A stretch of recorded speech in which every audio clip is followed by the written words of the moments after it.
Please welcome.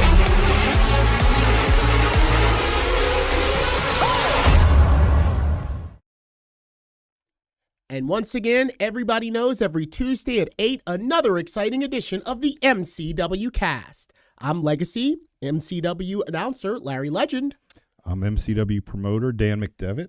And I'm Tara. Welcome to the cast. That's right. Welcome, and thank you once again for letting us into your internet universe with what we've been presenting now, 31 episodes 31. in. Episode 31. That's right. Well, I guess if we keep on this trajectory, before long, we'll be at episode 52. And you know what that means? It'll be a year in. Yeah. And you know what? We're almost episode 40, and it seems like a lot of things have been turning 40. A lot of things in the last couple of days. Yeah. The National Aquarium, Baltimore City National Aquarium, turned 40 on August 3rd. MTV recently turned 40. That was July 31st. I've got a fun one. Super Mario turned 40. Wow. Mario first appeared in arcade game called Mario Brothers. This is even before Donkey Kong, and that console, that stand up. Was Mario Brothers before Donkey Kong? Yes, I it thought was. Mario didn't. I always thought Mario appeared the first time in Donkey Kong. That's Nope. Mario first appeared in a game. It was the arcades that we actually had to go and put quarters into, and it was just called Mario Brothers. It wasn't called Super Mario Brothers because they weren't super just yet, just Mario Brothers. And it was a mini game that it appears in Super Mario 3, where you just basically run across the screens and you hit the POW in the middle to knock these turtles over, and you kick them and you get coins. So yeah, 1981 Mario. So Mario is 40 years old. Mario and his brother Luigi Mario, also 40 years old. A lot of milestones in 1981, and that's the year I was born. I'll be turning 40 before long. So yeah. Well, I'm a hair older than you. Just a tad. Not many milestones in the year I was born. You know, someone else who's 40 years old is born in 81 in September. The King, Nick Gage, who has had an amazing. He turned 42. He and I are the same age. When you look at that man in whatever sort of media that you happen to be viewing, whether it be the David Arquette documentary or the Vice Dark Side of the Ring show, that's a 40-year-old man, and he and I are the same age. And hats off to Nick Gage. Yeah, he's really things have been hot for him. Absolutely. With him and Game Changer Wrestling, had that huge deal with episode 17's guest, Matt Cardona, right here on the MCW Cast. We had Matt Cardona fresh out of his WWE stint, and he was talking about, just life after WWE. Well, that took him to Game Changer Wrestling. He and Nick Gage had been kind of warring with each other on Twitter. It turned all the way into a confrontation, and Nick lost the GCW World Championship to Matt Cardona. And from an independent wrestling promoter standpoint, there's so much hate in wrestling, right? People jump on, people in the business. That's the one thing I've never liked about the business is there's so many people that don't support the industry as a whole. And from an independent wrestling promoter, I was happy to see that that indie promotion, because they're an indie promotion, with those videos that went viral and that buzz that they created something. They made magic. Yeah. The two of them, and you got to give it to them. I mean, I saw a lot of the Twitter, Facebook videos, hundreds, thousands, 500, 600,000 views for an indie show. That's just awesome. And we were talking about before this show started, the excitement. You're seeing that excitement from coming back from the lockdowns for a year. For that kind of buzz for live wrestling. It was good to see. Yeah, I think another thing that's generating a lot of excitement in that buzz that you're talking about is you don't know who's going to end up where with all those releases recently from WWE.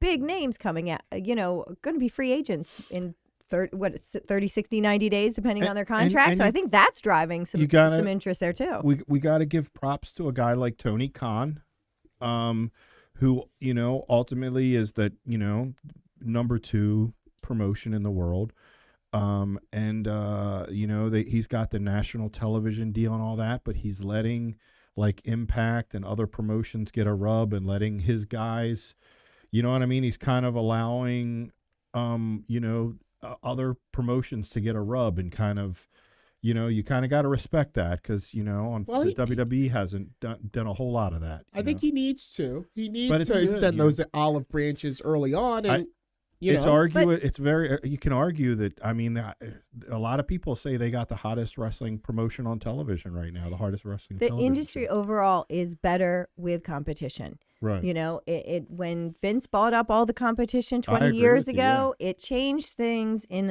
a bad way and took away that element of who's going to do what next, you know, and they're doing this, they're doing that, you know, and this, you know, spreading the wealth around, so to speak, I and agree letting with you. I people, agree you know, with you. make their name in other promotions is only good for the business overall, you That's know. right. What's the saying about like tide rises and like all it raises? What's the saying? You know what I'm talking about? Like No. where tide rise, I like don't tide rises and like all the ships, all ships. There's a saying. I don't know that one, but I want to make wrestling must-see TV again because I think that's what we're talking about. Is we come from the era of when wrestling was us flipping back and forth between Nitro and Raw to see what's going to happen, who's going to come out, and just like you said, Tara, with all the releases, Bray Wyatt A not few too weeks long ago, ago, yeah. Big That- names. I tell you, I don't usually get shocked. I saw you. I was shocked. Oh yeah. Working on the computer, I was doing some work, and when that came across, You like dropped the your Twitter coffee. feed, I was shocked. Yeah.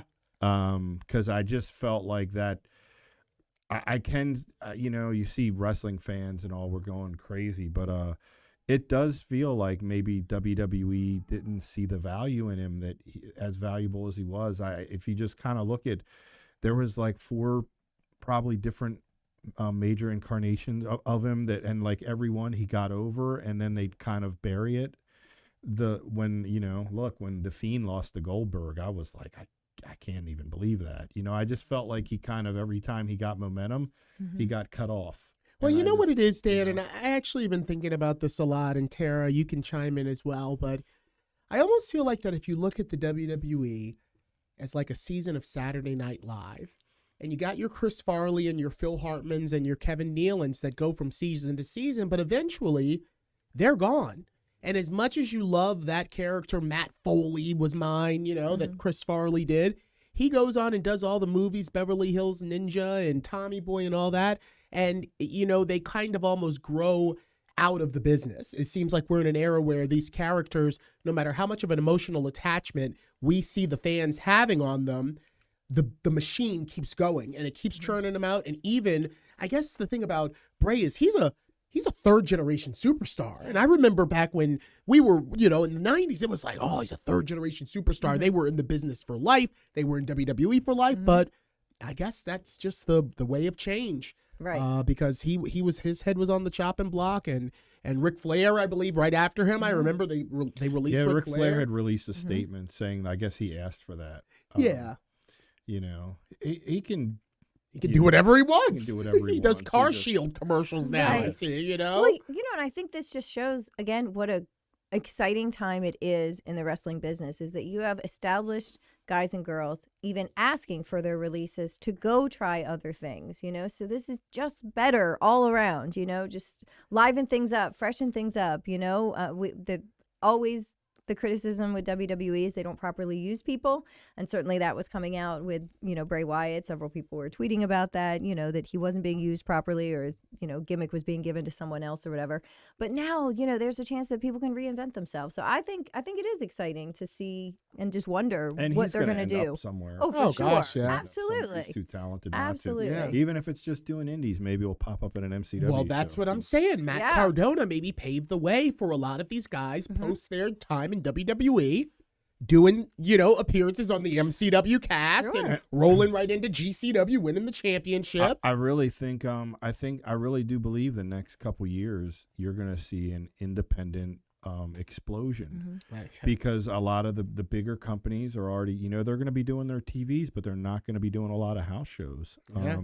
Even like the smaller big promotions like Ring of Honor, from what we're hearing, like they're going to do their TVs, but they're not planning a lot of house shows. And like that's, so if you're going to want to, you know, fans in different areas, they want to see live wrestling, they're going to have to come to indies. And I really do think you're going to see a real, like a big surge in indie wrestling. I think it's going to be great for us. I think the writing is on the wall. I agree with you. And real quick, before we stop all this chatter around the horn here to start the cast off, I want to just shout out also, you know, Nick Gage, also 40 like I appeared on AEW a few weeks ago in the main event against Jericho in a death match. Now, you know that, in my travels, I am very familiar in the death match arena.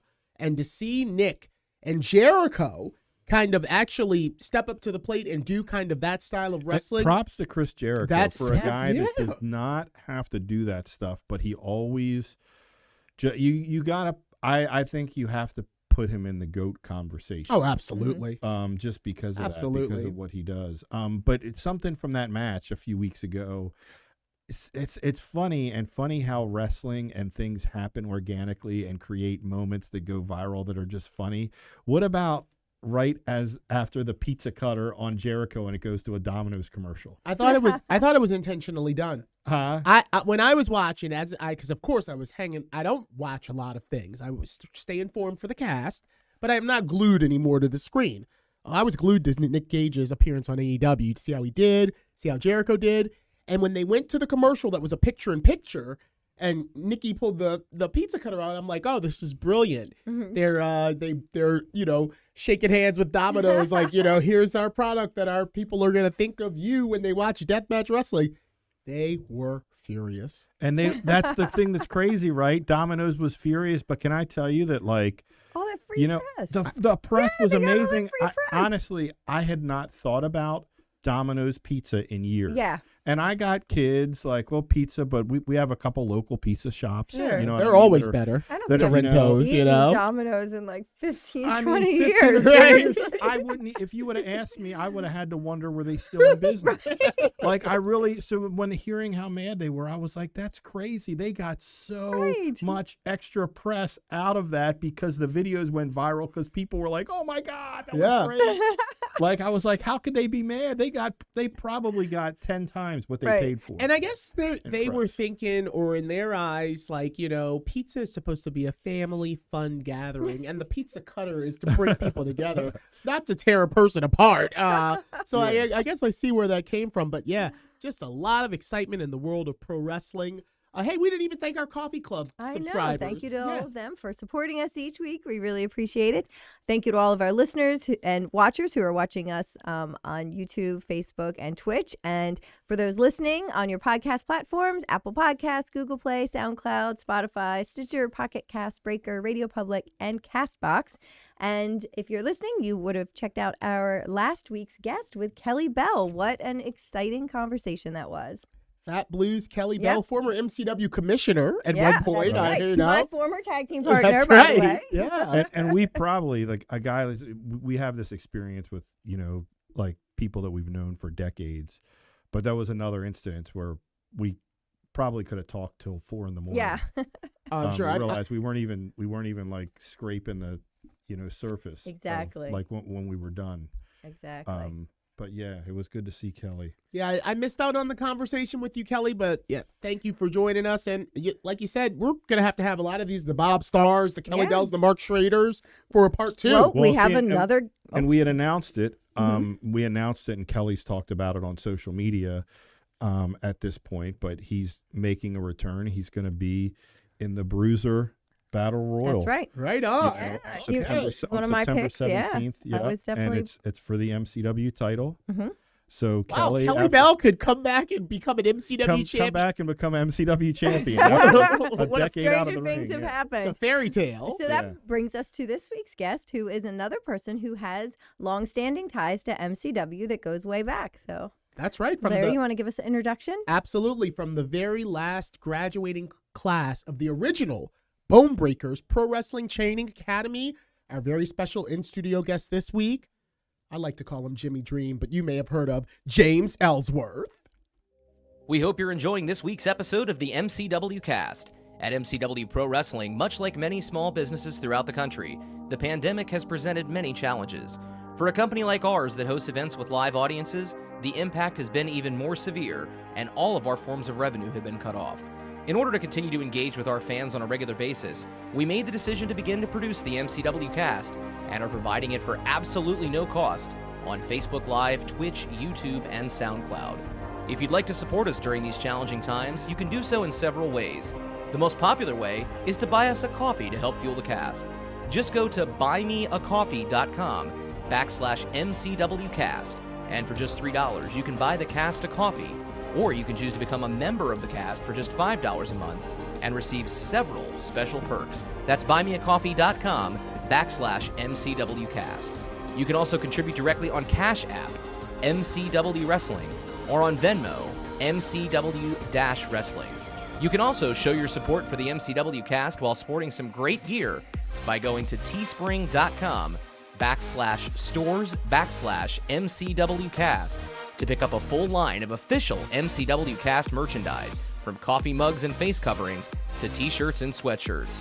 Also, don't forget to comment in the threads on Facebook, YouTube, and Twitch to get your questions answered on a future episode. And you can also send us a tweet using the hashtag AskMCWcast. Thank you for your support, and now, back to the show.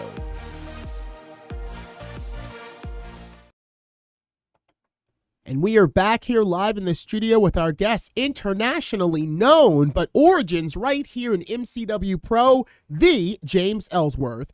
James, thanks for joining us here on the MCW Cast. Thanks for having me. Glad to be here.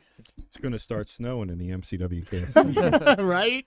I just saw the forecast in hell. It's minus 30 degrees, which would be freezing. Yeah, I think a lot of people, well, I guess it was going to snow. It would have started snowing after Resurrection. Oh, yeah. A few weeks ago. Yeah. Well, James Ellsworth, thanks for joining us. And as I was giving your intro before we went to break, I gave a pretty significant factoid. You are a member of the last graduating class, of the original Bone Breakers, where I first got introduced to the world of pro wrestling. Tara, you, Dan, you started it with Mark Schrader, and that was quite the colorful cast, the last class that we had. You and Cowboy Death, Brad Rory, and oh, that's right. Pretty boy Scott Dorsey, who went on to do the artwork. He did that. He was from the last. Yeah, Did the Bruiser. That's right. Yeah. That guy. Sydney, I remember. Sydney, he was still pitter pattering around. Yeah, he's still around. Yeah. Remember Porter. Kid Sexy? Porter. I'm sure you Of remember. course. Yes. Yeah. Oh Sean my God, Preachant. I How could we remember Sean forget? Preachant, he'll pop up every couple years in my inbox. Wow. Oh, really? He's still. Yeah, he'll I know, pop right? around. That's what I'd be He'll thinking, pop you up. know? He's He'll still pop around. up. Yeah, he'll pop up, and that guy was a character. Yeah, well, that's what I'm saying. The whole that whole class, Chris Clow and Flipper was from that Yep. that class. And you know what? That did her and her husband still together? I don't guess know. about- Sherwood. That was his name, Sherwood, because I remember his first name was Sherwood, like the Sherwood Forest. Her husband was. His first It name was was Sherwood. Cash. That was Cash. Angela. For Yeah. people Oh. familiar Yeah, with it was MCW, she was Her Angela. husband's but name was Cash. They were both gymnasts. Okay, Yeah. that was, for Yeah. some reason I thought it was Sherwood. No, it was his name was Cash, and Maybe that was his I nickname. lost touch with her, but I did go to their house In Mount Airy? in Mount Airy. Yeah. Yeah, when she was pregnant with her first child. So that was Oh, she did years, have a couple kids? That was years ago. Yeah. Yeah, So that I was the think last in time. different times. You remember Angela? Yeah. So I think in different times in this day and age, with like social media and the way things go viral, she's a girl that probably would have ended up with a job somewhere Mhm. based off of like videos. You know what I mean? Because of athletically, that she was a gymnast, Mhm. an exceptional gymnast, Yeah, she was great. and just the stuff that she could do. Yeah. But maybe before her time, or in late 90s, early 2000, you had to go that route. You couldn't like go viral or get Right. videos that go viral. You had to go the route of like going and go through the Smoky Mountain, you know what I mean? Yeah, Or like yeah, you yeah. had to go through The those territories, promotions, yeah. the end of the territories, or work your way up, get seen, get tryouts to get seen. You couldn't make yourself. I mean, it's a lot different now. Yeah. Like I think she's a girl that probably would have benefited in this day and age. Yeah, Mhm. I agree. Yeah. And you had me pull her hair in Fort Meade. She was fighting. Don't get me canceled.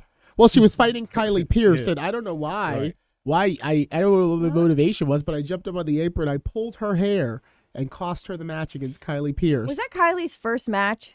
I think it was both their. Well, couldn't it have been both their first match? That'd be No. around 2005. Yeah, when 2005. Yeah, 2005 exactly. Kylie's first match was at Fort Meade. I remember because I don't know. I was in the. I don't know. That part's a little bit blurry, Were but you I and was Kim in a there. tag match or something? Was it a tag match? I don't know, but she was crying. I just remember I she was think very I nervous. remember but that. it That was Gail Kim was in the match, I think.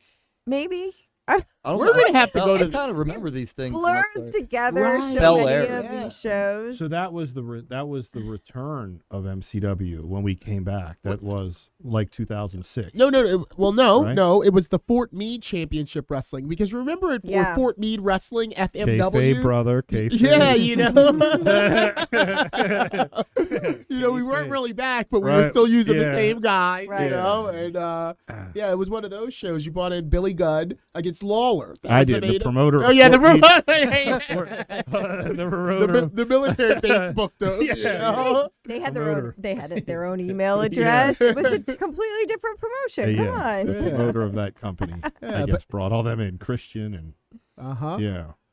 But you were from that wild and woolly era of that class that went on, and I dare say you probably have gone on to the most. You have gone on to the most heights of anyone that was from that last Bone Breakers class. So It's hard that's to believe significant. that's been 20 years almost. Yeah. Yeah. But it's an important lesson to anyone that is in the business right now. You may not know where your path is going to lead you. I remember announcing you in a skate rink in York, PA, and that was Larry Sweeney was on the show, Ruckus, Axel Rotten was on that show, and I would have never thought, fast forward maybe 10 years, and here you are on my TV facing Braun Strowman. Right. Yeah, you just got to keep going. That's what I tell people. Just stick with it. That's what it's all about. And all that was just organic. You were just doing a job. Yeah. Right. What was the thing that kind of made it stand out? I think that where you got that like internet buzz. Was it like because they did a promo? Was it that because they gave you a promo? Didn't they give you a live promo? Or Yeah, something? I think it was a combination of things. Like I remember going up there. I'm gonna have plain gear because if you have gear that might have like a name on it or it's something that looks really special, they might not use you because you got to look like a jobber. You got to look like an handsome guy. So I had the black tights. I slicked my hair back in those days, like on the Independents. I would wear a mohawk, but that particular day I slicked my hair back. I wanted to look like a jobber. That's what I'm there to do. And so I had that look of like, this looks like an 80s jobber pretty much. And then, like you said, they gave me a promo, which I didn't know. They didn't usually do, right? No. Were they doing that for that time again? They were doing it when for Braun was killing. It was for people? Braun to, start his chugga chugga chugga. I'm a monster. You were the Right. first victim. Yeah, so like you basically the gimmick they were going with was you got to say your last words before Braun came out and killed Oh, you. is that what Yeah. it was? Okay. Oh, gotcha. And I Okay. was the first one that got to do it. They did it every week after that for like 6 to 8 weeks. I don't remember any of the other guys that were in it, but Yeah, and so like I said, it was a combination. They gave me the promo. And they gave it to me probably an hour before TV started. Like, hey, you got a promo. It's like 30 seconds long. And Jimmy Jacobs was the writer, and who also is a wrestler. And I think he's with is he with Impact now? yeah, he's with Still? Impact now. Yeah. Great guy. Shout out to him. Just awesome guy. I remember asking him, bringing the promo. I'm like, well, I'm punching him twice. Can I say this line? Any man with two hands has a fighting chance. It's kind of from Rocky 5, but I made it my own. Like made it a little different. And he goes, yeah, that sounds cool. Yeah, go ahead and say it. I'm like, oh, okay. It was that easy? Like, all I had to do was ask? Because if I don't ask that, if I'm scared to ask that, because you're up there, you don't work there, you're just Right. doing But they hands. give you a set promo. Yeah. But you asked to adjust it. Which I like, because he was so cool, I felt comfortable asking Yeah. him. If it wasn't him, you may have not I asked, may not. and then they may not have happened because that was kind of. It was that line. Like a lot of people were putting that. They just thought that was the greatest. It seemed like the internet, they fall in love with stuff. Like we were talking about at the beginning with like, they made the Zack Ryder stuff go viral and like it's weird, but it was like that. I remember that, like that promo, they just thought it was great. And maybe it was because the ridiculous size difference between you guys, because it just looked like he was just going to eat you. But also, I You know? think too, like it kind of spoke to any kid who had to face their like high school bully on the playground. You know what I mean? Like it just called. Into that, it called that into perspective. Yeah. Like, Yeah, I was that kid that stood up to my bullies. You know what I mean? Yeah. I had my fists up. I got the crap beat out of me. Like, I think that it was something that was relatable and identifiable with people who may have experienced that. Yeah, because even if you lose the fight to that bully who's a lot bigger than you still get the respect of you stood up to him. Right. So, Yeah. There's It was kind of like a little perfect storm for you with Yeah, everything all that those happened. And then it was combinations. like a lot of the memes of like your facial expressions, which was good, which, I've heard for 30 years I've been in wrestling, it's always about the face. Oh, yeah. You hear it. It's always, you've always That's what heard the tells guys story. the guys that have made the most money, like The Rock and all. You always see, or The Rock would say, like, it's all right here. You know what I mean? Like, Yeah. it's all, which is when you're on television, you know what I mean? It's about those facials are more important than the moves. Absolutely, yeah. And all those kind of things that ended up in a bunch of memes and that, yeah. Yeah, that was cool. Like all the memes and everything. That wasn't like the reason they brought me back. I remember that particular day, like the match before me, Sasha Banks won the women's title for the first time. It was the first time winning the women's title. I remember being a gorilla, ready to like, and you don't go down the ramp when you're enhancement talent. They have you like walk through the crowd and Yeah, and- like it don't just pop up in the ring. yeah. So I remember like I was watching her like hug Stephanie McMahon and like Triple H. And I'm like in that moment, they're like, "Oh, you gotta go, you got," and I forgot to walk through the crowd. I walked down the ramp. Oh, Right. Did you get heat? Yeah, well, there's a good backstory to that. So I get in the ring and the referee Spider, he goes, "You're supposed to go through the crowd." I'm like, "Oh man!" So I'm already like, I already Nervous. messed up. Yeah. And so match starts, or they come in the ring for the promo. Byron Saxton, who he's great. So we do the promo, and then after the match, after it's all said and done, I get to the back, and Art Anderson, he was the agent. And he goes, "Hey, great job, you did everything great." He goes, "Vince wants to see you," and I'm thinking, "Oh my God, Vince is gonna yell at me for walking down the ramp. Like, who do you think you are? Like, you're walking down this ramp right now. You don't work here." Like, that's what I thought I was going to see him for. And then when I went and saw Vince, like I was walking up the stairs and grill, and he came through the curtain, like looking for me. He's like, "Hey, come here." He's like, "Great job, great promo." He's like, "I'll be in touch with you," and shook my hand. I'm like, "Huh?" Like, what? I was like Yeah, so right. scared he was gonna chew me out for walking down the ramp when I have no business walking Right. down the ramp. Yeah, so that's what it was. Vince just saw something as he was watching that. He like, wait a minute, what is it? What's this kid? Like, different look, the promo was good, like facial expressions, and he picked up on that right away. It was him right away that like noticed something in me, and every week they were sending me ideas for like 6 weeks before I ever came back. Well, Yeah. but you also saw, like the momentum building each week. Like it kept being like more and more memes, and then like people would have signs in the crowd. Yeah. People would have signs in the crowd because from a, I'd always, at that time, I would watch the product and try to stay, but also from a local perspective, because even though this is kind of being seen everywhere, from a local perspective, me and you were like kind of rival wrestling promoters. Right. And, we hadn't talked for years. And then there was a lot of guys and girls that worked for me or worked for you. And there was a lot of people that had heat with you because they hated the fact you were getting this opportunity, Right. And so it would be like a buzz locally with the guys. It'd be like, "Oh my God, Ellsworth, or he's going to end up with a job." Like Yeah. I'd have, you know what I mean? And honestly, I would always like, "Hey man, if he does, he does." Like it is what it is. But it seemed like for a couple weeks there, like you did have momentum with the fans on your side, and it wasn't really being said. It wasn't like the WWE was promoting it, but I remember you just started seeing more and more memes online. And then, like I said, like people having your like face like in the crowd would Right. pop up like on Raw, your facial. So you had to obviously notice that. Well, yeah, every And, week when they were doing those matches with Braun, they bring the rest of the extra talent out. Right. And that's every week when they would do that. That's when the internet or people in the crowd would have their signs or tweet about, we would bring the Ellsworth guy back. Like every week. So was the Braun. WWE enhancing that, or was it organic? Like, in other words, if they were talking to you, did the WWE want it, or was it just really kind of organic like it seemed? Well, every week they were sending me ideas. Like right when I did the Strowman match, the next day they said, "Hey, next week we might need you for Raw to come out dressed as Enzo, and Chris Jericho is going to beat you up. Like he's calling out Enzo, and you come out dressed as him, and he beats you up." And then like a couple days later, I'm like, "Oh man, this would be cool." And a couple days later, "Hey, well, Braun just destroyed you. We can't have you back the next week," which I totally understood, but, Right. but still, I was like, "Oh man, Yeah. another chance." So what must have been happening was Vince immediately liked you, and they were pitching. The writers were pitching more and more ways to bring you back because they knew Vince wanted to see you back in some capacity, but they just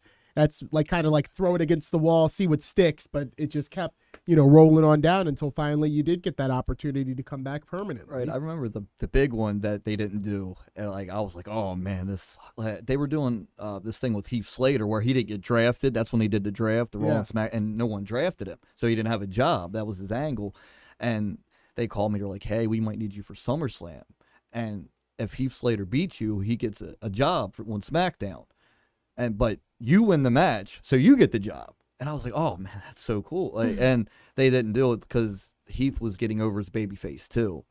So they didn't want to have two baby faces. But I was like, oh, that was the biggest bummer out of all. I was like, man. And then what was it that they eventually popped you back on? They were in Philly. This was 6 weeks after the initial Strowman match. They called me and they're like, hey, we're doing SmackDown in Philly.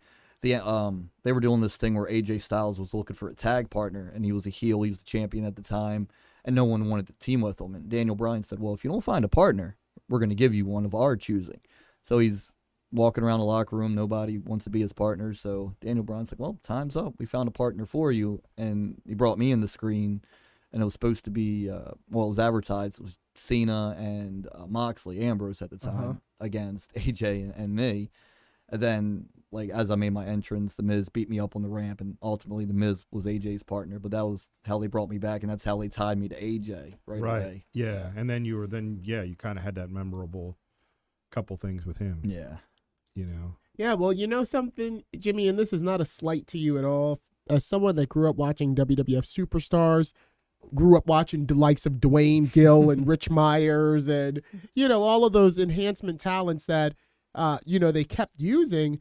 When I first saw you up there, I was like, whoa, he looks like a throwback to like the guys that you like, Dwayne Gill and all of those enhancement guys, Iron Mike Sharp, that would just come out, had that look, something about them, but you knew they were losing. You knew that they were going to lose. So I knew instantly, especially to me, the fact that they were letting you talk, I was like, whoa, that's kind of big. Yeah. Not just going out there to lose the match already in the ring, but actually getting to say those things. And that line that you hit that you asked Jimmy Jacobs if you could throw that in there, that was just the icing on the cake. And like you said, though, you hear that a lot from a lot of people where you just had the balls or whatever to ask at that point. Most people are so nervous with that and being there, and I was an extra and you see it, and they're so worried about saying the wrong. They just wouldn't even think to say, hey, can I change this? They just take it and go, oh, okay, like I'll read whatever you say. Yeah, it was a blessing and a curse because once I got signed, I was like, well, he let me do it. Maybe he'll let me do it all the time. And sometimes they do, or we're like, no, dude, like this is. So you would get a little heat or whatever. Oh, yeah. Like yeah. I guess that's the whole weird thing about wrestling and getting heat and all. Like, it's like, look, I've always said, man, I understood a guy like CM Punk getting so frustrated that he walked away because for years he battled that. For years he was a talented guy that was always like they'd cut the knees off of him, or so he finally got FU power, like they call it FU money, right? Yeah. Like he had made enough and gotten himself over to a point that he could say and do whatever he wanted. And he just was like, forget it. You know what I mean? Like he just, you know what I'm saying? Like it's such a love and passion, and you hear it for years with people, but like it's almost like they mess with you. You know what I mean? Like you say, you get, 1 minute you just suggest something, and then all of a sudden you have heat, and you're like, hey man, I just made a suggestion. You know what I mean? Like it's just a weird business. Believe you me, Dan, some of us still feel like that we're on that path to getting that FU buddy, and going to remember all the times that doors were closed and windows were open and your keister was tossed out. Right. So yeah, I empathize with CM Punk and his rise to the top as well. And they say that the cream always rises to the top. Jimmy, I said you, or James, I said your origins were here. That's why I keep calling you Jimmy. But when was it after Bone Breakers, the original one, we went defunct, I guess, in 2002? Did you immediately? You only got to participate in that battle royal at the last show for that MCW. was 2003, I think. Wasn't it? Our last show was 2003. Okay, 2003. Yeah. 2003. Yeah, so I started right like 4 days after high school. I started when I was 17 at Bone Breakers. Like my parents had to sign the waiver and everything. Like 4 days. Yeah, you were under I 18, remember. right? Yeah. yeah. And all the when you graduate and people give you money and stuff, like I used all my money to like go to wrestling school. I remember my dad wanted to kill me, and even on like the way to Bone Breakers, like, why are you doing this? You should invest this and go to college. I'm like, this is what I want to do. Like he's like, oh, you're small. That this ain't gonna amount to nothing. Like my dad, like, my dad's a great guy. I'm not burying my dad, but like he was trying to talk some sense into me.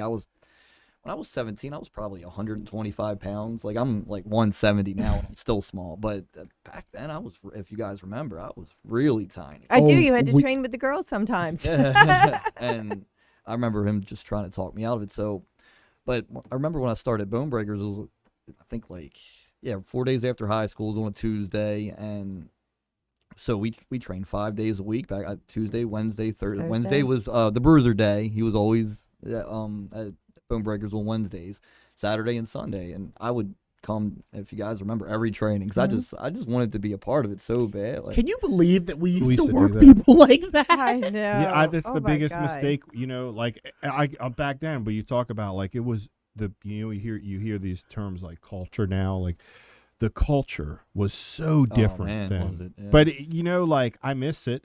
You know what I Yeah. mean? The way it was back then, even though we couldn't operate the way we did back then, we couldn't operate now. Yeah. But yeah, just that was it. Like we were all real young. I mean, I was, in my early 20s running a wrestling school. Like all I wanted to do was wrestling. So I was fine with being open 5-6 days a week. At one time, we were like open, I think, like 8 hours a day. Like when we first started, we were like, we'll be open 12 to 10 or something. And like, really crazy, but you know what I mean? But yeah, and there'd be days, some people would just hang out for days, down there. It was crazy the way we ran it back then. It's a lot different. We had a lot of fun, though. I mean, Yeah, it was a lot of fun. Yeah, the training, I'm sure, is a lot different now than it was. Way back off, then. not I mean, not Oh even my gosh, close. yeah. It's You very were in the structured. military pretty much. That's back what then. Yeah.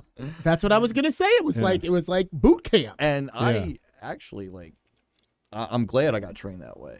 Like you And got to how? have thick Yeah. skin in this business, and we're not going through because it wasn't like a terrible thing or whatever, but getting that type of training, like it toughened you up. It did. Like If it doesn't break you, yeah, Yeah, and- exactly. Yeah, and we got so many guests like Joey Matthews would come down. He'd come down and tenderize everyone. Tara, were you That about? was I back was. when Well, I Lita was wanted to talk training there? about somebody that you've credited with your training. He also trained me as well. But we're going to take a quick break, and when we come back, we're going to look at some of those early days. All right. Show your support for the MCW Cast while sporting some great gear by going to teespring.com/stores/MCWcast. You can pick up a full line of official MCW Cast merchandise, from coffee mugs and face coverings to t-shirts and sweatshirts. Visit teespring.com/stores/MCWcast. Fuel the MCW Cast by visiting buymeacoffee.com/MCWcast. And for just $3, you can buy the cast a coffee. Or you can choose to become a member of the cast for just $5 a month and get several additional perks. That's buymeacoffee.com/MCWcast. All right, we are back with James Ellsworth. And before we went to break, I had brought up one of your early trainers who also helped train me as well. And And you me. too, I Larry. te- I took Yeah, a- I was going to say, you were in this time He taught me how to period. snap a bump. Okay. I remember my lesson from him was how to snap that bump. So he was one of those guys, you either love him or you hate him. Many people hated him, but he was brilliant as a trainer. And I think that we all at this table can say that we all learned a lot. And that person I'm talking about is Axel Rotten. So can you tell us a little bit about your early days being trained by Axel and how that was influential in your career? Yeah, so once Bone Breakers wasn't around anymore, I was just doing independents, and man, I can't even watch the matches from 2003, 2004 when I'm first on the independents. I won't watch them. So I'm at a show. I think it was in Virginia, Kaida Pro. Do you remember Kaida Pro? Oh yeah, Yeah, Mickey was- Jimmy Mickey Dream, came or from not Jimmy Dream, Kaida. Jimmy Z. Jimmy Z. Yeah, oh yeah, yeah, right, Jimmy Z, right. I love Jimmy Z. He's such a wrestling promoter. Yeah. And so I was on a show there, and Axel was on the show, and I remember he's like, "Hey, you're from Baltimore, right?" And I said, "Yeah." And he goes, "Ride me back to the show." I said, or ride me back home after the show. I'm like, "Yeah, cool." I didn't know much about him. You hear things or whatever. Yeah. I'm like, "Ah, that'd be cool." So he gets in the car with me. We just started talking. We had like a lot in common. There was some stuff we didn't have in common at all, but we did. we had Yeah. we had a lot in common, like music and movies, and so we just kind of hit it off. And you know, he would start going to shows with me, even if he wasn't on. He would just go with me to have something to do, which back in those like early to mid 2000s was good for him because he wasn't completely out of it yet. He would go to the shows, I think, to try to not do anything wrong. Like he would go, and he would watch and critique, and finally, like before every show that he would go to with me, he'd get in the ring and train with me. Like he, you know, got my punches a lot better. Like like you were talking about snap bumps. Show me how to do that a lot better, like a lot of stuff. And I felt like I was picking up stuff, and I was like, man, like this is cool. Like, and he's, you know, and like I said, we just really bonded like right away because we had so much in common, and we just for years and years, I'd say from 2005 until 2015, for like 10 years, would go on road trips together. And there'd be times where he was too far gone, and I'm sure we'll get into that, where I would always tell him, when you're too far gone, like, I don't want to be around. So nothing against you. I just am not at all, like, anyone that's known me, everyone in this room's known me for a long time, I don't partake at all. And, you know, so I wouldn't see him for 3 or 4 months because then on a binge, then the binge would end, and hey man, I'm okay now. You want to go do some shows or whatever? You help me get booked, and I would, and I would feel him out first, like, you know, go out and have dinner with him or something, make sure. And but the key was, I really felt like I was learning a lot from him. Like you were touching on, he was if he was straight, he could be a coach at the PC right now. It was so many little nuances and stuff. When he took over training the girls, that's what Wednesday nights became, you know, ladies' night at Bone Breakers. And it was awesome because there were so many little things that I think my experience the whole time up to that point was I was trying to wrestle like a guy. Like I was trying to prove to everybody that I could be a wrestler too, right? But then when Axel took that part of it over, he taught so many little things, and I was like, oh, wow. I mean, it was like the light bulb came on, you know, and he really just brought a lot of just little nuances and little details into it, like you were saying, you know, like with working on your punches or things like that. You know, it was just little things that kind of we expect everybody to know how to do, but it was just so much of the little stuff. Yeah, and everyone knew him from ECW being like a hardcore guy, but like he was so much more than that. His mind was. He got typecast with the barbed wire and the glass match. Basically. But and for all the, you know, obviously me and him had a lot of ups and downs. And probably because of his addiction, a lot more downs. But I've never discounted the fact that he's one of the most talented guys in the history of the business. Like, to go that far, like I remember Raven calling him like the biggest waste of talent in the history of the business. And some people, you know, may not have heard of Axel Rotten. If you're a fan, you know, for a while, you probably have. But yeah, and I remember saying, yeah, that's right, man, the biggest waste of talent, because he was unbelievably talented. But you know, and so his name's come up and we talk. We're not talking about anything he didn't say before he passed away about himself in documentaries and stuff.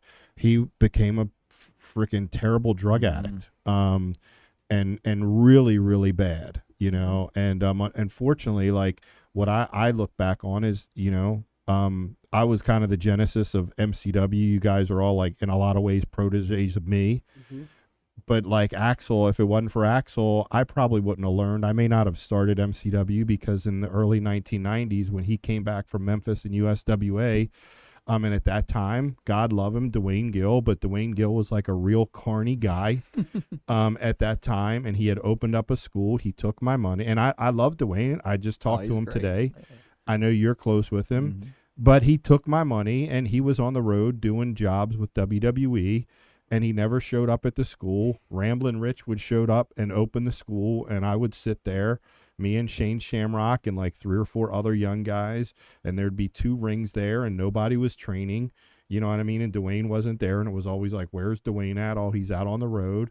So it was really no structure. We're really sitting there staring at a wrestling ring, and then around that time, Axel and Ian stumbled back in from Memphis. I like the way you put that, stumbled. Yeah, he kind of like You know? felt like, oh my God, because I was a big like reading the magazines, and I had seen like, The bad like, oh, breed. that's the bad breed from Mhm. USWA. You know, it was just starting to get like little bit of the sheets and stuff. So, and I had been to many Maryland indies, so I remember the British accent, Oh, Axel yeah. Rotten. Yeah. And at that time, for the next 4 or 5 years, I got to know a straight edge Axel Rotten that had never taken a drink of alcohol, had never taken a drug. And that's for years. I went on for, 10 or 15 years trying to hope for that guy to come back because unfortunately, once he in ECW was the partying, he started getting up there, and that was just the culture then. And he, cocaine, pills, eventually he ended up on heroin. But he, and then unfortunately you guys, got to know him, and he'd be in it. We've all dealt with addiction. A lot of us, my father died from addiction. So it was something that's been like a black cloud over my life, most of my life. But I would always hope for that guy, because that sober guy that was brilliant, and he was an amazing person. He was full of charisma. Mm-hmm. I loved being around him. He was just one of the most naturally charismatic people, and brilliant in terms of wrestling. And if he hadn't have taken me under his wing at that time, like, who knows where I would have been, because I didn't have anybody like looking out for me. I didn't know anything. I was just a kid at a wrestling school that nobody was showing up to train people at. And him and Ian, they used me and Shane Shamrock as dummies, because they were getting this opportunity with this company called ECW out of Philadelphia. Mhm. And they wanted to try new tag team moves. So they pulled me and beat me and Shane Shamrock up and used us as crash test dummies. But we just kept stumbling back in the ring and showing back up. And then they took a liking to us, and that's how it happens in wrestling. He took me under his wing, and then, taught me a lot of stuff that I went on to, made me understand the business in a way. And here we are, but he was, unfortunately, he really got caught up in that. And he just struggled with it, and addiction is a disease. It's also a disease of choice. I understand that people choose to, stay in it or not stay in it, but it's a shame, because you're right. Not only just PC, but here it is, we're freaking 21, 22 years into MCW. I would love to have him helping here, coach Oh my at the gosh, MCW school. The value that he would have brought with his knowledge. I would have loved to have had him here and have him a part of it, but a sober Axel. And that's the problem through the latter years. It was the sober Axel was around much less than the messed up Axel was. And as the years and years went on, it became less and less of the sober Axel. Yeah. Right. But that's the thing. Like, I would tell him, when you're like that, I do not want to be around you. And it got through to him, because he wouldn't call me out there. Like, there'd be 2 or 3 months I wouldn't hear from him, because he'd be on his binge. And I'm glad, like, at least with me, he was like that. Because when hey man, I'm okay right now. Let's go to the movies. Let's go to a Motley Crue concert. Like, we did all that stuff, and we had so much fun, because he likes to joke around. I like to joke around. And we were goofy, and it was just a good time. And at the same time, I was learning so much from him, and I miss him, man. I do. Like, Man, when he was sober in those times, like the times I remember that. I mean, this is like pre-cell phone days and stuff like that. And this is, my dad drank a lot, and me and my dad had a separate phone number in his work room that was like a separate phone number. Who knows why I ever needed to have private calls. But like, me and Axel would call on three-way. This was when three-way calling from the home line was big, and we would prank my dad, and he was just funny, man. Just like, we used to have so much fun. Like, he was fun. And it was in the green room days when I realized, because much like you, but we went through some pretty bad stuff where he stole from me and stole money and stole my car. One time he was living with me when I was going through a divorce. So we went through some pretty big ups and downs where I would, God, man, get away from me. And then a year would go by and I wouldn't see him, and I'd say, don't show up at the shows, man. And then he would stumble in, and I'll never forget him stumble in, and having a better understanding now, because I've been through addiction with several other people in my life, and educated myself a lot to it. and understanding how addiction works. And you have to hit that rock bottom. You have to hit that real rock bottom where you got nothing. You have no access to funds or finances to finance your addiction. I'll never forget, probably 2010 or 11, maybe, at the green room. And he had came back. It had been like a year or so, and he asked if he could come and just hang out in the back and give advice. And I was real hesitant because I had heard stories of him going to like catching rides with guys, but then making him like pay young guys, hey, you gotta not only you gotta drive me, but you gotta pay me like $75 to be in the car with you on the show to Pennsylvania to give you my knowledge and just stuff like that. Private seminars. Yeah, in the car, right? Yeah. So you got to drive me. I don't have a car, so, and I'm booked on the show But that's with you brilliant, in though. Allentown, Pennsylvania. You learn more in the car Right. than anywhere. So that's a good idea. But I'll never, and I'll say it. We had like this heartfelt moment in the back of the green room where like I was getting choked up, and it was that thin line between love and hate. Like I love you, but I freaking hate you. Like you son of a, you know what I mean? And like and I said, I don't know why you just can't hit your rock bottom and get help. And he said to me, how can he goes, I'm never going to hit rock bottom because I am who I am, and I'm always going to have this. And he showed me where he was begging for money on Twitter, and people were sending him like $50, wrestling fans, $75. Wow. And it was kind of like, I'm never going to hit my rock. And he's like pointing at it. And he's like, look, because he put a sob story up on Twitter, and a bunch of fans like sent him money. And I was like, it like was a moment where I was like, oh my God. Like if you have that, because you have that notoriety from the things you did in wrestling, and now this thing called Twitter and social media, and if you can always go on and send a sob story, and some fans that have an emotional connection to you will throw you $50, $75, you're right, because you're never going to be at a point where you're completely unable to feed your habit. Right. And I remember that was a big moment. And then a couple years later, when I saw, and he had that GoFundMe, and he put that documentary out, and then like, you know, Chris Jericho donated like $5,000, and he raised like another, you know, once Chris Jericho did that, and I think like Mick Foley threw $1,000 in maybe, and he got like $10,000 or $15,000. And I remember thinking back to that conversation was like, oh my God, this is like, he's working again. And then a couple weeks later he overdosed, you know, and died. And, you know, the understanding addiction now, like that was when I remember that like really hit me like, wow, you're probably going to die because you're never going to hit your rock bottom because you always have access to something. Not only did Axel always have access to that, but Jimmy, you know this and I know this. Axel was a master of like, if you saw him at a show, like kind of wrangling you into his circle of like, you know, oh yeah, you stay with me. Come on, let's go down this hallway with me. Oh yeah, just addictive personality. Yeah. Right. So he always had. I remember that's that charisma. Right, that charisma to just talk him into you, into your universe, and it was magical about it. I know we invited him over on a Sunday to watch a pay-per-view, and he came over every Sunday for months on end, months, and then you know he was clean through most of it, and then there was one Sunday where he passed out on the floor, and I couldn't move him, and I was like, "Oh, this is not happening." we had made a sandwich that we would make every Sunday. Like, I mean, he just had that. Like, I didn't really want him in my house passed out on the floor, but he kept coming. Yeah, it was kind of hard to shake him. Yeah. Now let me ask you this: you started traveling with him on the road and going to different indies. One of the other last students at the Bone Breakers was Adam Ugly, who eventually became your partner. Did Axel put y'all together with that Pretty Ugly gimmick, or how'd that come about? Oh, it was actually Ruckus. Oh, wow. Yeah, we were EWA, like trying to get on EWA shows probably in 2005. And we didn't really have, either one of us didn't have much of a gimmick, didn't really know who we were yet or anything. He goes, I'm going to put you guys together. You guys are best friends, been best friends for how many years and all that, went to school together. He goes, so you guys have a connection outside of the business already. So I'm thinking, well, we don't really look alike.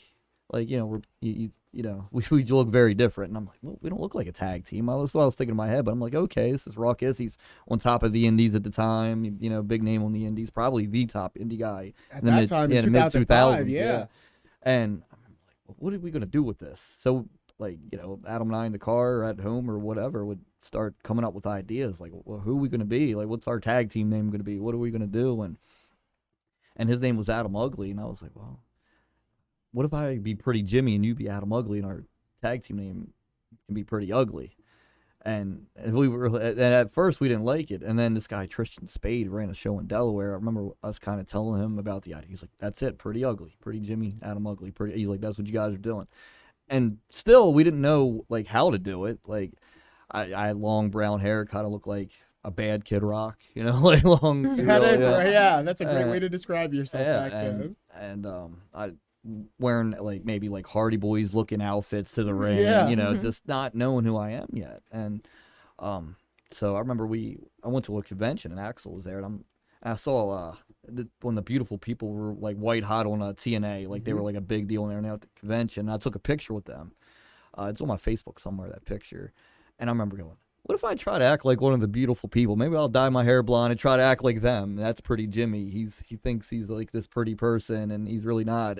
But he's acting like he's one of the Beautiful People. Yeah.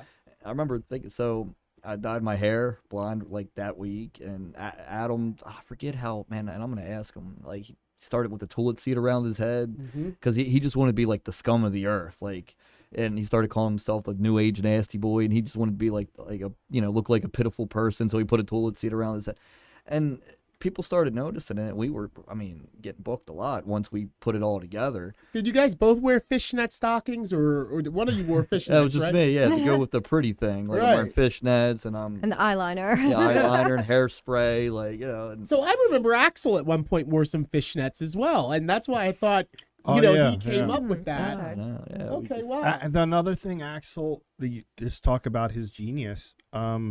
If people go and if they know who he was or don't know who he was, is how he reinvented himself a lot. You know what I mean? Obviously, on a different level, you got guys like Undertaker and all that did it and stayed. But Axel continuously reinvented himself a lot. Yeah. I think he just got really stuck in that. With the Taipei glass matches and the barbed wire bat matches, but he did change his imagery a lot. He was good at that, but again, he understood the business. That was his brilliance of understanding the business and evolving himself. Yeah. R.I.P. Brian Knighton. We all learned from him, and a lot of the times it's the learns that you have along the journey from someone who then goes on, like our beloved RJ. That is the reason that we're here doing the cast today. So yeah, it's not to discredit him in any way. Yeah. There's DNA of Axel Rotten Absolutely. all through MCW. Absolutely, and all through MCW, from the owner, me, like right down to all you guys, the company itself. There's a regardless of personal disagreements and squabbles that we had, Axel's DNA is really deep in MCW.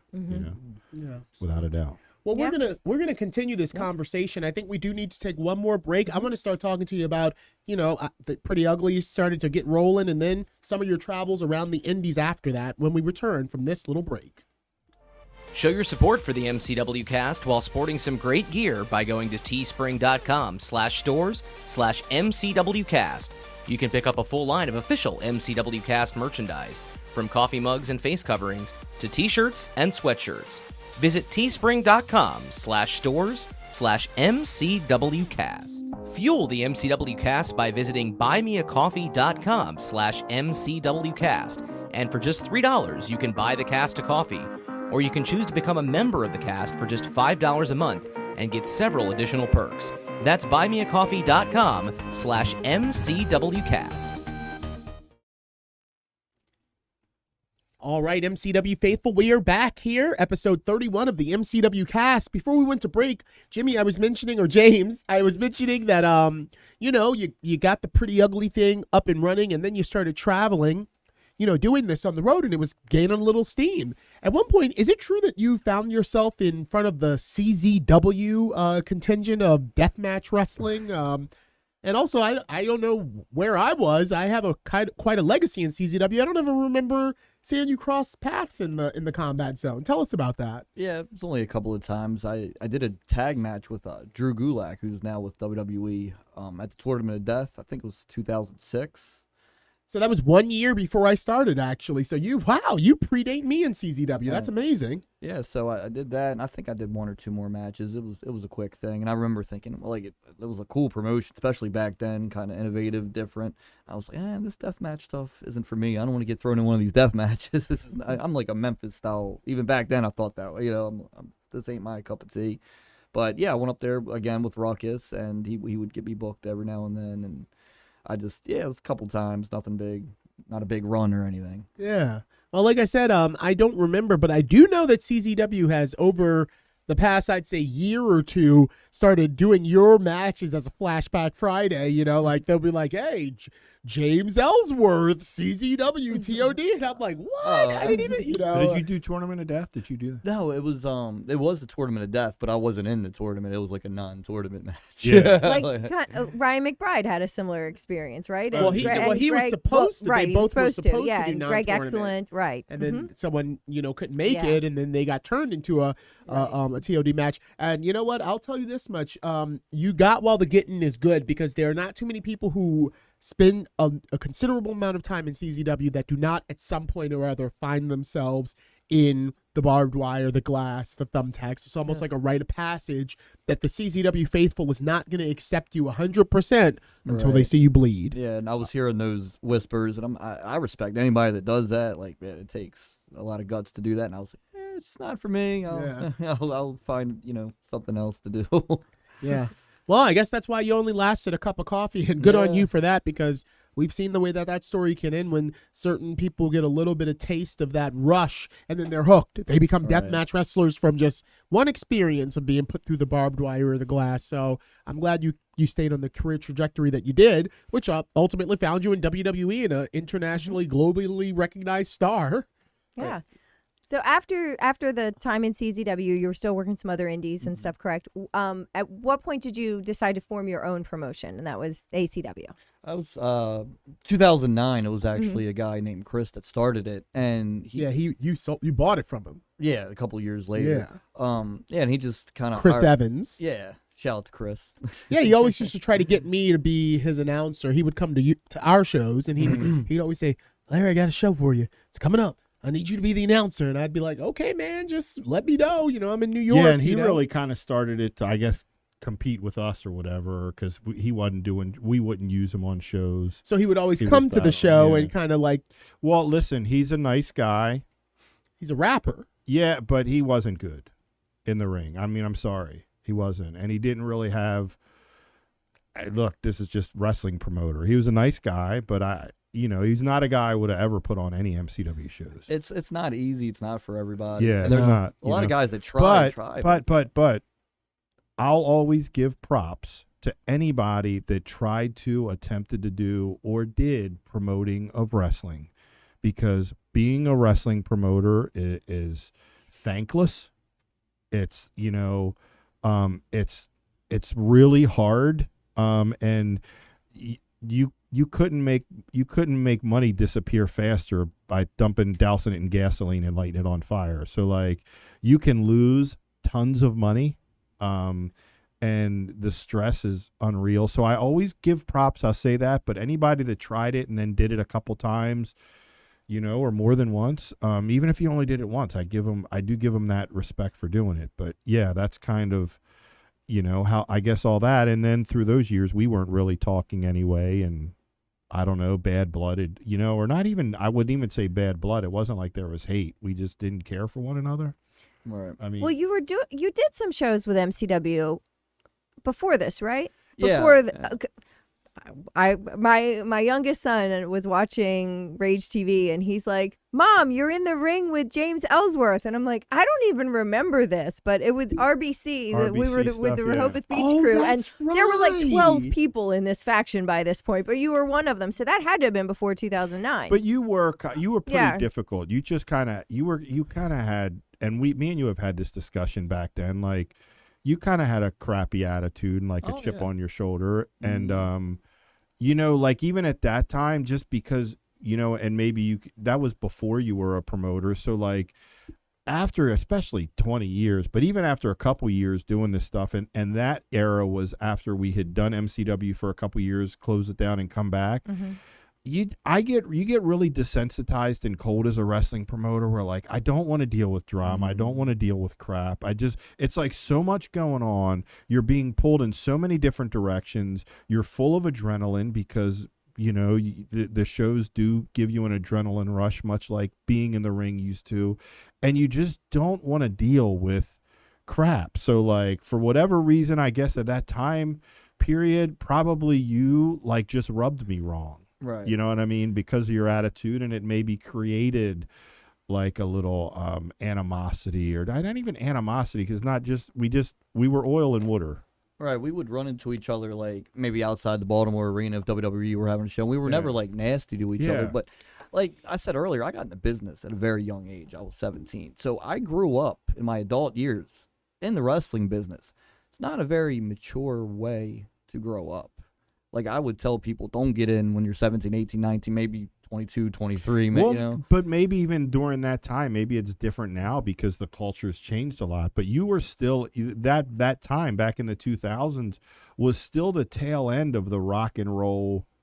I mean, look, when I was in the early 90s, and when you hear about like now, like all these guys that died in their 40s, it really was locker rooms. There was a lot of drugs, a lot of cocaine. I was going up as a young guy in ECW, and like I said, Axel went from a guy that was straight edge, never drank, never touched a drug, to being a full-blown drug addict. There was all kinds of drugs in those locker rooms and after those shows, and it really was that era. It wasn't specific to ECW. So like during that era in general, like, you know what I mean, it was pretty crazy, and definitely not an environment maybe that a 17 or 18-year-old kid should be in. You know what I mean? Like, and you were on the tail end, and the industry's changed a lot. Since then. You know, it's for the better. Absolutely, I'd say. Yeah.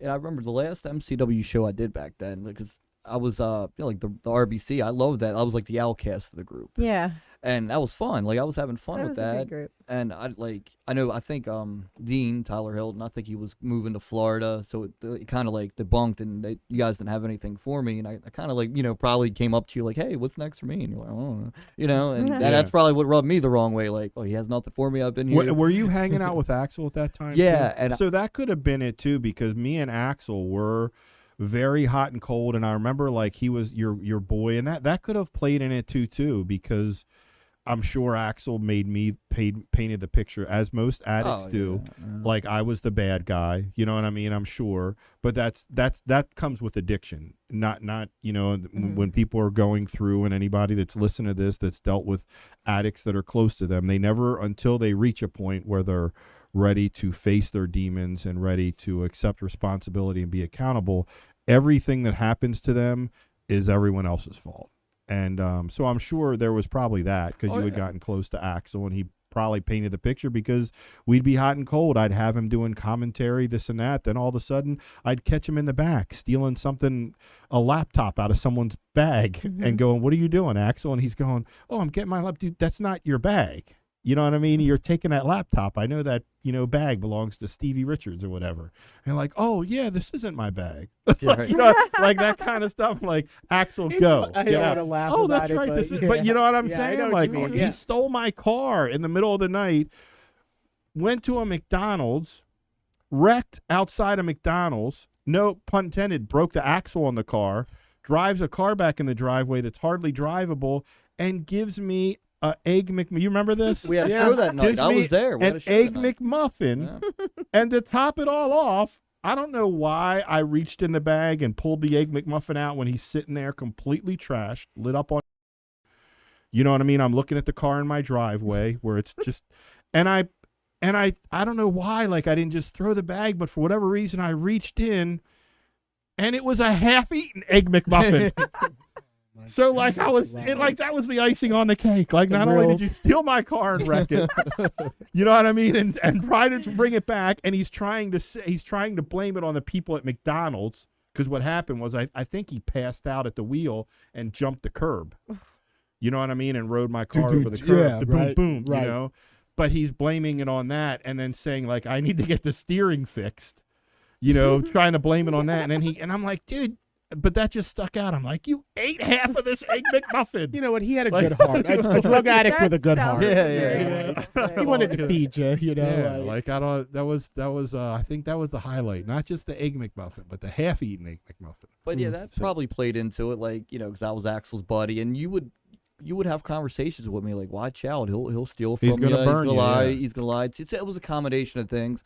I wasn't really getting booked. My storyline was gone because, you know, Yeah. Tyler Hilt was gone. Like, you're like burying Axel to me, like, as it's my buddy, you know, Right. and you were just really trying to warn So I me. was really just Yeah, shooting. you. yeah, Like, like, well, and- this is what. Unfortunately, this is the demon that he's possessed by. Right, and you then- know, unfortunately, The yeah. evil in the business. Yeah. And then, you know, back then, again, I was probably 135, 140 pounds, and I'm like, Ashley, what am I doing here? And you, like, would tell me, well, what am I going to do? You're small, you're not this, you're not that. And you're like, and that's when I was like, all right, well, I'm out. Like, Yeah. you know, and you weren't saying anything wrong. It's just that I took it as, like, well, screw took this it as guy. that, right? Yeah. He's bashing my buddy. He's telling Yeah. me he doesn't have anything for me, but you're like, well, keep showing up. I'll find something for you. Something will come along. Like, you know, I didn't have a gimmick. I was before pretty ugly. Yeah. Like, so looking back, I'm like, well, what really did I have the offer at the time? Like, there was nothing. I had no gimmick. I'm not a big guy. There Right. was nothing going on. Like, the RBC thing was perfect because they were all a bunch of like tan beach guys, and I'm trying to be in their group. I'm trying to be their buddy, but I was That like, okay, fit yeah. though, and all that we were doing. Yeah. That was kind of before its time too. Yeah. Because we were Uh-huh. doing like a YouTube show long before,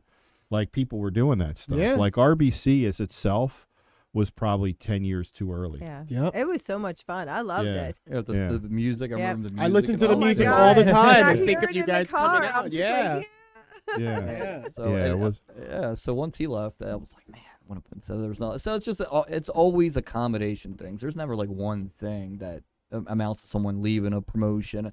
And then later on in life, I learned as a wrestling promoter.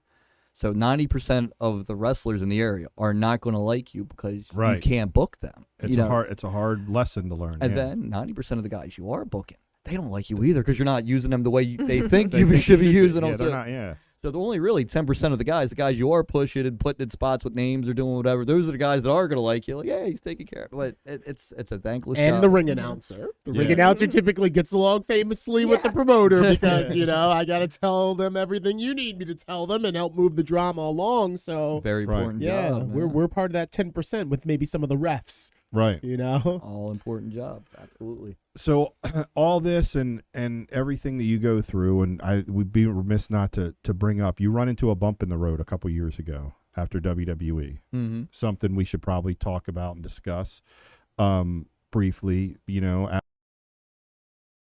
online, you Mhm. know, and it kind of derailed. Like it was, you know, a cancel culture, you know, I yeah. guess moment where you get accused of something, and you know, it like you were like hot, like on the indies and everything, and it Mhm. kind of really. Yeah, I saw you No, down it New slows you Orleans. down. New Yeah. Orleans, you fought Riddle. That Oh, that was yeah. like one of the highlights of my Yeah. career. Just to have you in the ring with me down there for the GCW Janela Janela spring spring break, break, you yeah. know, and you were hot that night. The crowd was so lit up. You were match 2, Mhm. whichever. If you don't know, match 2 is a hard match because you know they finally got the first match. Everyone's been waiting around, and then it's like, okay, we're coming down. 2 better deliver 2, and that was That a was perfect match. Probably my favorite indie match ever. It was great. I remember they were like trying to use me as the cookie cutter James Ellsworth babyface, and I'm like, no, like this particular audience is gonna hate me. Like they love Riddle. They're Uh-huh. So like I talked him into letting me attack him the night before. He had wrestled in the same building the night before.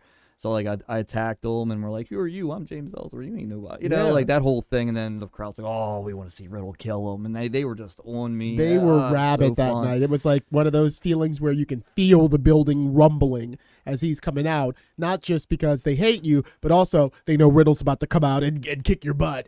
So it was a great feeling for me, a milestone for me to be in that ring with you all the way down in New Orleans back in 2017, I guess it was, maybe 2018. That was 2018. Right. Okay. Then a 18. couple months later, I went back to WWE for a short stint. But getting back to what Dan was saying, yeah, like I personally have never unwanted to anyone ever. So it's we live in a different era. We've been talking about eras this whole time. We're just in that era. If someone says something, there's people that are going to believe it, that don't believe it. But at the end of the day, like it's, you know, if you go through that and nothing happens to you, if there's an untrue. That's what I want. You know, I mean, and granted, this is different. Or compare it to wrestling. Enzo, was accused, and he was on the cover of TMZ as a. And then it comes out that the girl totally lied. But people see that headline and it says, And they never go out of their way. When we had Enzo on our shows, I had inboxes about that, and the people at the Hollywood Volunteer Fire Department reached out to me and said, "Hey, because someone contacted them and said, did this guy somebody?" And he was like, somebody called, and I had to go, no, and I had to send them the articles. Me and Dennis sent him the articles of like, no, the girl lied. Mm-hmm. Like, and it came out a couple weeks, but he got plastered as a liar, and there's, unfortunately, like you get labeled, and these things happen, and it the mob has careers. spoken. The mob, and look, WWE, and who knows? I mean, I know Enzo had a reputation. I can only talk about people the way how they treated me, and like Enzo was phenomenal the time. Like I thought he was great. He was great with kids. He went out of his way with the kids. Yeah. Wanted to go talk to any like the younger audience. There was like someone in a wheelchair, I think, down in Hollywood, and he like specifically wanted to go meet. I mean, like went out of his way. So I was like, this is a guy that they say had all this heat. You know what I mean? That like no one liked. And I mean, I don't know. I wasn't in the WWE locker room, but I just thought he was a great guy. But here's a guy that like he got fired. He lost a contract because he was unfairly, and what came to be a complete lie, was accused of you know what I mean, of something, but it stuck. And then it's like what they say about any headline when they talk about retractions. People have to do retractions. I read something years ago. It's like a small percentage of like 30% of people only see the retractions. A story gets a headline. So unfortunately, something that sticks gets, with people, and that's just the way that they write it off. And so for me as a promoter, bringing you into Resurrection after years, that would be my reasoning. Is like I don't and feel that you were an endangered, or that if I felt that you were up. You know what I mean? That I wouldn't have brought you in. And I just, me personally, I don't know. I'm a big believer in due process and people, things like that unfairly happening. Trust me, I feel bad for anyone that's been put in the position they didn't want to be in, an uncomfortable position. And like, I hope people that do get put in those positions get the justice they deserve. But it's, like I have 2 daughters. So they're 9 and 6 right now. When they get older, I'm going to tell them, if somebody puts you in an uncomfortable position, you come to me, you go to a friend, you go to police right away, get in front of it and take care of it. Don't like go on Twitter and then, people. Now when it happened, you went to an attorney and got a statement from an attorney and posted it on social media.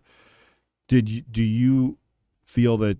Did you feel that was the right decision at the time? No, like thinking back, or no? Because I'm in the car with Dwayne. We're going to a show, and then a lot of other stuff comes out. They're like, "Oh, he got kicked out of that locker room." I didn't. Listen. So because that, like looking back, because I reached out to you, after that happened, and I remember there's a couple things I remember people kind of being vocal about on social media, and like one was like, well, he got an attorney, so he must be. Oh yeah, I was in the car with Dwayne on the way to a show, and he's like, "Oh, you got to call my attorney right now. He'll take care of it." So as it's happening, I'm hearing this, Gilbert. I'm like, all right, whatever. Like you're in the moment, and he's just saying it. He just call this guy. He's going to take care of the whole thing, and that's what you're hearing. You're like, oh, this will all be gone in a couple hours if I just call this guy. So looking back, like, nah, man. You probably wouldn't have done that if it happened again. It makes you look more like, you did something. But to side with you, like, people also have to understand, like, and this is the side of you that I understand, because, like, your finances ended right there. I mean, you're rolling around. You're making a couple $1,000s a weekend. Let's be honest. You're making a couple thousand. You're right off WWE TV. You're making a couple $1,000s a weekend. You're taking care of your family, supporting it, and all of a sudden it's cut off. Boom. People can relate maybe to COVID if your job was. If you had a lot of people when things all shut down, all of a sudden we're out of work and not knowing if they could get unemployment. So maybe you can relate it to in that sense. Imagine being that you're going along, you're taking care, and all of a sudden, literally because of that, and this thing goes viral on social media and gets out there, and your income. So I can kind of understand from that point. You're like, holy crap, man! Like Right, I got to what do feed you my do? family. Like, yeah, and then people are just scared, especially at first. They're scared. What's going on? Are you're being investigated? I've never been investigated for anything in my life. Like, I'm like, Yeah, no, there was like, never an investigation. no, The police were that you saw all these things out there. There was never any police involved. no, There was nothing. It's It was just an accusation on Mhm. Twitter. right, and it's fabric, and nothing came up for a reason. But it wasn't true. Was it Twitter or Snapchat that these allegations I surfaced? think the girl was on Twitter or something, Well, right? she put the allegations on Twitter, but yeah, and then like you were saying, then other people start chiming. Oh well, in 2005 he did this to me or what? Yeah, it's just Well, that's what I said too. I Yeah. would see that. I would see people say, "Oh, well, Jimmy, he hit on my girlfriend, so it has to be true." And I'd think like, and again, me and you, we didn't care for each other at the time, right. so I had every reason to jump on the dog pile, Mm. and go, yeah, and like, but I'm like, that's a stupid conflation. Like, oh, because he hit on my girlfriend, he must be a something. You know what I mean? Like, that's pretty. Well, Jimmy, I mean, I think You you know? hit the nail on the head when you said, in regards to your daughters, right now that are 6 and 9, that when they do get of the age that they can address and kind of like, face these things head on. Social media is not the place to go. No. If you're getting put in a position you don't want to be in, you have to take care of it right away with the authorities. Right. Go to your parents, go to a friend. Like, you have to, or it's going to continue to happen, or you're going to go on social media and it's going to become worse. because Yes. People are going to call you a liar, or people are going to be on your side. But it's so you got to do it the correct way. And that's what I'm going to try to teach them. You can't do that. It's hard, and I'll say this from a woman's perspective. Not being taken seriously when you do try to do things the right way, or when you do go to law enforcement, or if you're in a position where someone has done something to you and the first question is, what were you wearing? So historically, women are put in a defensive mode, and so they're used to not being but believed. I think that's Do you changed. think No. that's gotten any better? Yeah. You don't No, you don't think I so? don't As a woman, actually. really? I do not. No. Well, if Seriously? anyone I would do know, not. you would. I mean, you do are a not. woman and you're around the table I with do 3 not. men, so Yeah, I think there may be certain circumstances where maybe their voices are actually heard, but I think overall it is still very much that, well, what did you do to encourage that? What did you say? What did you wear? What did you do? What did you encourage them? If we're talking about allegations like that. Right. And I don't think that has changed at all. And I think that may be a factor of why a woman might go to social media where there is a rapt audience that might just go receive that information that they're putting out there without the personal attacks of, oh, you must have done something to cause this, or what did you do? What did you say? You'll get that too, though. It's 50-50 when you Yeah. get How do we get past?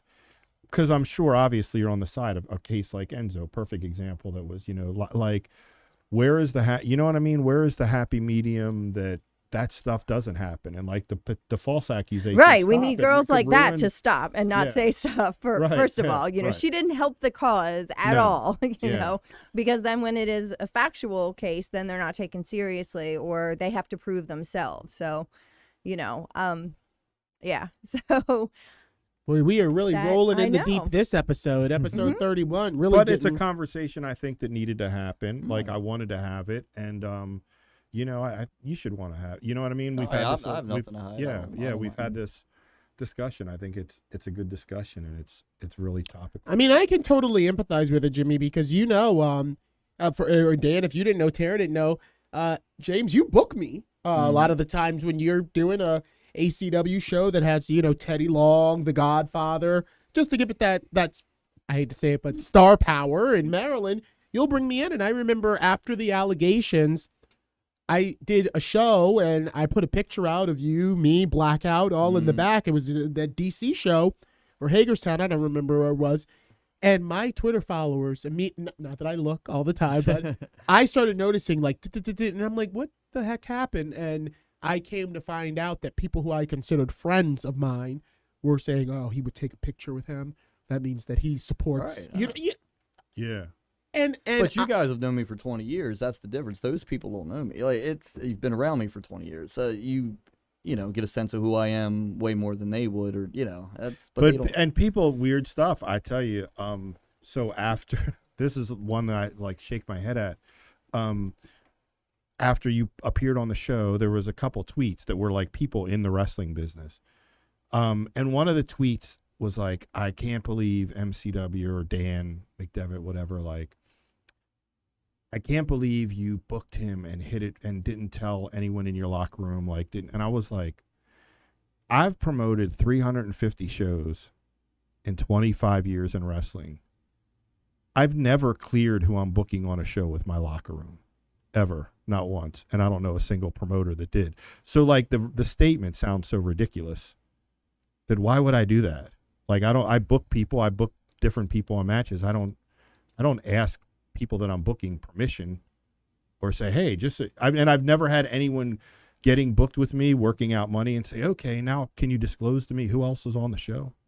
You know what I'm saying? Just like, so what I'm saying is people in this situation say that, they say the weirdest stuff that doesn't really make any sense, or it's almost like, prime example, how many times have you booked Jerry Lawler? And Jerry Lawler was in a huge case down in Memphis. Yeah. 13, I don't remember how old the girl was, but I don't ever remember anyone, kind of being like, Dan, you're booking Jerry Lawler, Right, so never. It's again like, or did you let people know, hey guys, I just want to let you know I'm bringing Lawler in. Yeah. Yeah, it's weird, but it's like, that's the one part about wrestling, and people like, oh, if they don't like you, they want to find anything to weaponize to justify they're not liking you. When it could be, just like I said, there's a lot of local guys at the time when you were getting in that hill that you were coming up, that we were talking after that week on Braun Strowman, and I'd hear the local guys and see the buzz of like, oh, that guy freaking, I can't believe, you know what I mean? It's like they didn't like the fact that you were getting an opportunity that they would kill for, and because you were right place, right time, and that's the one thing about wrestling is people will just jump on the dog pile on stuff and attack someone, not really have the facts or know what happened. You know what I mean? And it's unfortunate, not just in wrestling, but in general, that people can have livelihoods taken away. And, Well, like, very fortunate for me, I'm blessed with thick skin. I don't let it bother me. And I did have that training we talked about. Like, it was different back when I started in the early 2000s, and you learn to have that thick skin. So I don't let it bother me a bit, and I just keep it going, man. I keep it positive, and I've been blessed to do everything I've done. Like I've done stuff that I never would imagine in a million years I could have done, and so like accomplishing all that going forward, like everything to me is just like extra credit, like because I really did a lot of cool stuff and was blessed to. So I don't pay attention to any negativity and just try to keep it positive. I wrestle still, and I do shows, and I run shows still because I love it still. I love to perform. It's my favorite thing in the world to do, like other than hang out with my kids. And so I just you got to just keep moving forward. I don't pay any attention to any of it. Keep moving forward, and we're gonna move forward to our last break. I wanted to do it. We were I on the was same taking age. it. I had a segue, but right. no. Oh, go ahead. you can take no, it. you go. Take the You segue. go. Ladies first. All right, we're moving to our last and final break. We'll be right back with James Ellsworth and the cast. Stay with us. We hope you're enjoying this week's episode of the MCW Cast. At MCW Pro Wrestling, much like many small businesses throughout the country, the pandemic has presented many challenges. For a company like ours that hosts events with live audiences, the impact has been even more severe, and all of our forms of revenue have been cut off. In order to continue to engage with our fans on a regular basis, we made the decision to begin to produce the MCW Cast and are providing it for absolutely no cost on Facebook Live, Twitch, YouTube, and SoundCloud. If you'd like to support us during these challenging times, the most popular way is to buy us a coffee to help fuel the cast. Just go to buymeacoffee.com/MCWcast, and for just $3, you can buy the cast a coffee, or you can choose to become a member of the cast for just $5 a month and receive several special perks. That's buymeacoffee.com/MCWcast. You can also contribute directly on Cash App, MCW Wrestling, or on Venmo, MCW-Wrestling. You can also show your support for the MCW Cast while sporting some great gear by going to teespring.com/stores/MCWcast to pick up a full line of official MCW Cast merchandise, from coffee mugs and face coverings to t-shirts and sweatshirts. Also, don't forget to comment in the threads on Facebook, YouTube, and Twitch to get your questions answered on a future episode. And you can also send us a tweet using the hashtag AskMCWCast. Thank you for your support, and now, back to the show.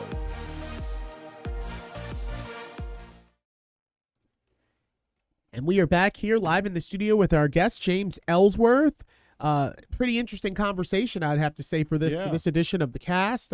We really appreciate you coming in here. And also, before we went to break, we really talked about the brass tacks of a lot of situations that arose from MCW Resurrection. And I think that that's a credit to, starting these open levels of dialogue. Things don't have to be on Twitter where there's really just one discourse and then you can shut yourself off, but we can actually get around the table and talk about these things and add, the perspective of a promoter, of a woman, a black ring announcer, so it's very important critical talking that we're doing here. So just patting ourselves on the back for episode 31. Yeah, I thought it was a good episode. I thought we talked about a lot. We covered a lot. Yes, indeed we did. The stuff I'm sure people will find interesting. Yeah, well, we've been getting rave reviews. I just heard from Bernie Deal that the episodes are just getting better and better. So thank you, Bernie. Bernie might be our #1 fan. I think he might just be. He always has such insightful comments. We do appreciate that. I imagine if this were like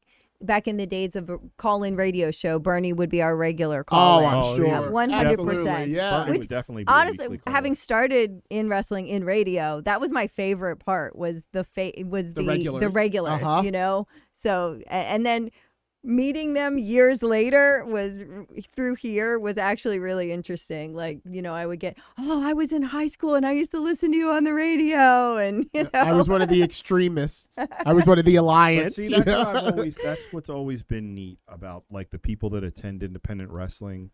To me, they're the most passionate, serious wrestling fans, as opposed to the casual ones that just watch. I mean, the people that go to the wrestling shows, that go to the independent wrestling shows, are the same ones that seek out, the radio shows, the wrestling talk radio shows, and the wrestling appearances and stuff like that. They're so much, because that was me, and I feel, a much better, closer connection to the people that are that flip it on Monday nights and maybe go to the arena if WWE's there once a year. But that's it. Like those fans, you find those fans that listen to those radio shows are the same ones that are at the indie shows. They're probably at your shows and my shows. Well, they're interacting and engaging. When they're going to a WWE show, they are spectators, and they are they may be jumping up and cheering, but they're the passive part of the equation, that when they're here, they're interacting with us. We know their kids' names. We get invited to their kids' birthday parties, their weddings. You've probably officiated some, So there's a different level and of interaction that makes indie wrestling really unique, in that we are approachable, but also still kind of outside that realm. You know what I mean? I definitely know what you mean. It's just different. That's what's special.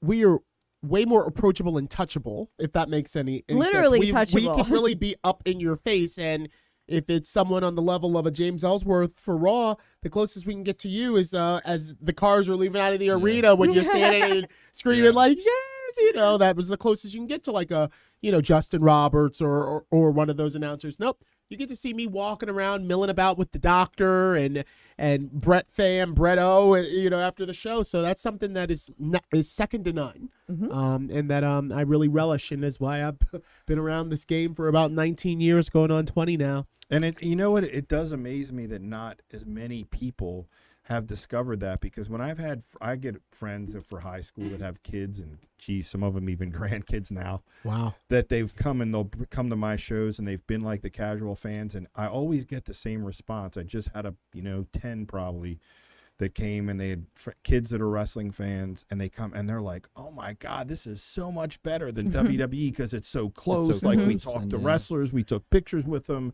and it wasn't like you're far away. Right. It was, you know what I mean? And my kids are like going crazy about it. And I'm like, yeah, it just is. Any casual fans that have ever come are like blown away, and like, this is the greatest. So it's always been weird why. I guess it's just we've spent 25 years. You just try to draw them in little by little, one by one, and that's how once we've drawn them in, then they usually become they regulars. are yeah. lifelong fans, you That's know. right. Yeah. I And always say so- wrestling fans in person are great. Like internet aside, like in person, They are. they You're are right. So On fun. Twitter, awful. Yeah, like but in person, if like I meet a fan at like Yeah. Target or Denny's, Yeah, or yeah. they come up and they're so respectful and so nice, so appreciative of the entertainment that you provided them. Like they're just awesome in person most.